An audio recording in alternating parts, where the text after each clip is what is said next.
if you have to call yourself successful, what are the 5 things that you need to achieve? Incorporate some of these rules in your normal behavior. Be conscious about them.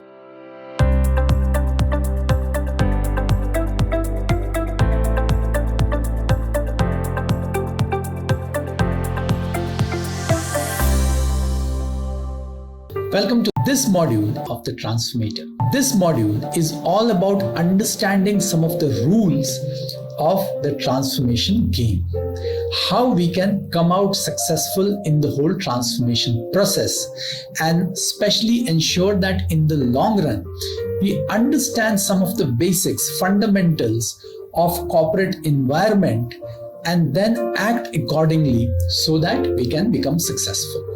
So that's why I have called this module Rules of the Transformation Game. Now, from where these rules have come? Now, I have spent more than 25 years working with corporate professionals and researching their behavior. I have also spent personally so many years in the corporate world. And at each stage, I have tried to figure out some of the key aspects of corporate success and tried converting those behaviors into these rules so that if we put all of them together, it will help you succeed. Look at these rules very carefully. Now, they may come across as simple, straightforward, something that you may already know. But it's all about implementing them, being conscious about them, and following them step by step at every stage in your corporate life. That's what we don't tend to do, because normally our personality takes over, our standard way of working takes over, and subconsciously, while we may know that there are certain behaviors which will give us success in the corporate environment, but we tend to ignore them, assuming that our natural style, the way we operate, would give us success in the long run. Now, I'm not saying that you need to change your style. No, please don't do that. What you need to do is incorporate some of these aspects, some of these rules in your normal behavior. Be conscious about them. Try to understand if there are certain people who are moving fast in the corporate hierarchy. What are the reasons why they are moving fast, and how you can also inculcate some of those behaviors in your day-to-day working. It's all about that, nothing more than that. So just be conscious about these behaviors, these rules, and they will give you success in your corporate journey.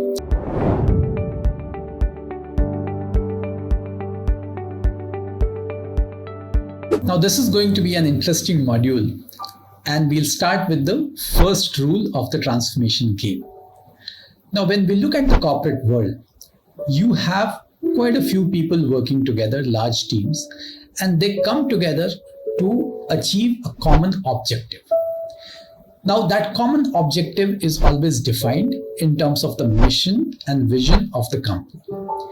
In terms of the yearly goals also, every company would define what they want to achieve. What also happens is that these goals are further broken down, and then each business group would take up the goal so that the sum total of that can be the goal of the company. Now, at the individual level, when we are operating, we normally also become dependent on the goal setting process of the company.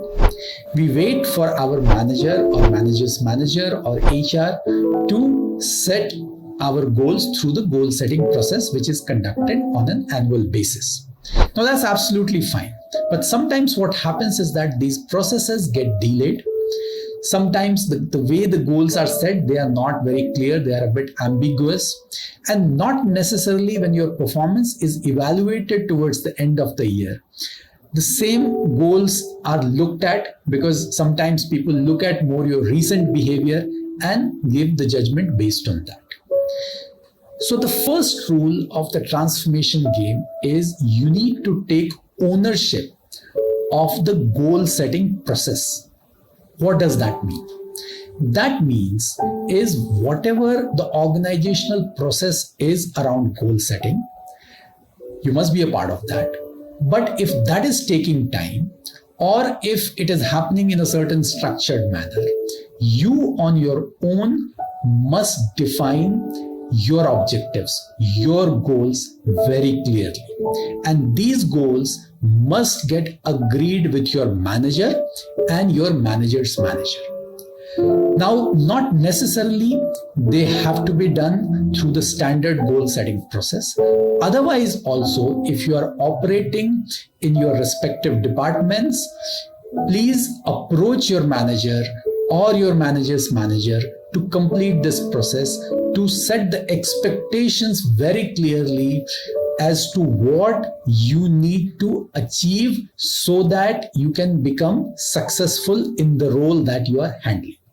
You must know what is the measure of success, because if you don't know what is the measure of success, how will you become successful? So take ownership of the goal setting, the objective setting process. Initiate that process with your manager and manager's manager. Put it down in writing so that later on, if there is a change in manager or if there is a change in your own respective department, you have enough records that these were the goals which were set for you. Please take ownership of this whole process. Don't let this process get owned by your organization, your manager, or HR. That's the first rule which you must start following. At whatever time or at whatever point in your career you are, start from today. Define that over the next 6 months, 1 year, if you have to call yourself successful, what are the 5 things that you need to achieve? And get them agreed with your manager. Because if that is not agreed, if that is not being recorded, then chances are that when finally there is a discussion happening around your performance, it will become very subjective. And when things become subjective, it's very difficult to debate. You can't question. And finally, because already the period has passed, you have to accept the outcome. So you have to be proactive. You have to start the process in advance. Start today. You have to take the first step.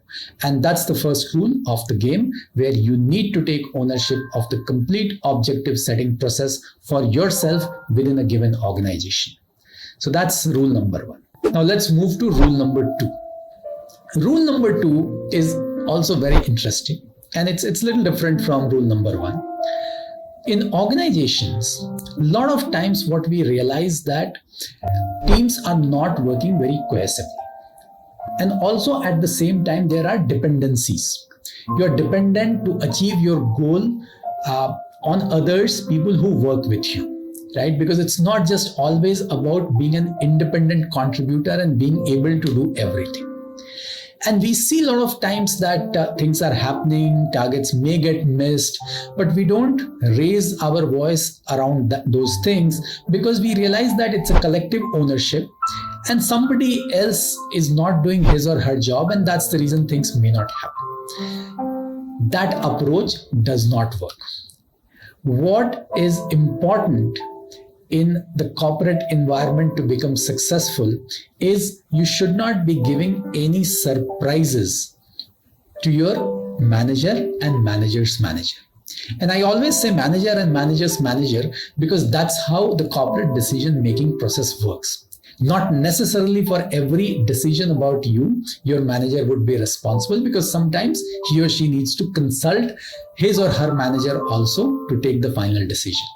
So that's the reason. The second rule is, if you are noticing that anything is not going right, if certain targets will not get met, please raise your voice.